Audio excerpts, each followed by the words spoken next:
அன்பு நெஞ்சங்களே, இறைவன் நமக்கு தந்த புதிய நாளிலே இறைவனுக்கு நன்றி கூறி இறை வார்த்தையால் நம் வாழ்வை பயனுள்ளதாக மாற்றுவோம்.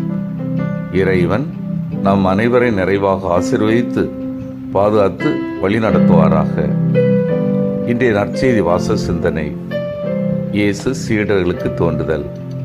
லூக்கா நற்செய்தி நூல் பிரிவு 24, இறை சொற்றொடர்கள் 35 முதல் 48 முடிய. இதன் விளக்கம் அறிவோம். இயேசு உயிரோடு எழுந்து விட்டார் என்று பேசிக் கொண்டிருக்கையிலே அவர்களுக்கு நடுவில் வந்து நின்றார். அவரை கண்டு அவர்கள் அஞ்சியது புதிராகவே உள்ளது. கல்லறையிலிருந்து திரும்பிய பெண்களை ஆண்டவர் சந்தித்த போது அவர்கள் திகிலுறவில்லை. அவர்கள் அவரை அணுகி அவர் காலடிகளை பற்றி கொண்டு பணிந்து நின்றார்கள். யோவானில் மகதலா மரியாவை ஆண்டவர் மரியா என்று அழைத்த போது போதகரே என்று சொல்லி அவரை பற்றி கொண்டார். ஆனால் இப்போது ஆண்டவர் நீங்கள் ஏன் கலங்குகிறீர்கள் என்று கேட்டு தம் கைகளையும் கால்களையும் காட்டி எனக்கு எலும்பும் சதையும் இருப்பதை காண்கிறீர்களே என்றெல்லாம் பேசி அவர்களை அமைதிப்படுத்த வேண்டியிருந்தது. அவர்களது சந்தேகம் தீர வேக வைத்த மீன் துண்டு ஒன்றை அவர்கள் முன் அமர்ந்து உண்டார். இந்நிகழ்வு உயிர்த்தெழுந்த இயேசுவின் திருவுடல் எத்தகையது என்ற கேள்வி எழுப்புகிறது. துணிகளில் சுற்றி கல்லறையில் வைக்கப்பட்ட உடல் அத்துணிகளை அப்படியே விட்டு அவற்றால் கட்டப்படாமல் எழுந்தது. பின்ன பெரிய கல்லால் மூடப்பட்டிருந்த கல்லறை அவரை உள்ளே சிறை வைக்கவில்லை. அவர் உயிருடன் எழுந்து விட்டார் என்பதை காட்டவே கல் புரட்டி தள்ளப்பட்டது. அவர் உங்களுக்கு முன்னே கல்லியாவுக்கு போய் கொண்டிருக்கிறார் என மத்தேயுவில் வானதூத உரைத்தது அவர் இவ்வுலகில் வாழ்ந்தபோது செய்தது போல பயணம் செய்த உணர்வை ஏற்படுத்துகிறது. இந்நிகழ்விலும் யோவான் 21 ஆண்டவர் மீன் உணவை சீடருடன் சேர்ந்து உண்டதாக சொல்லப்படுகிறது. உடலை களைந்துவிட்டு ஆன்மீக ஈடேற்றம் பெறுவதல்ல இறைவன் நம்முடைய மீட்புக்காக வைத்துள்ள திட்டம்.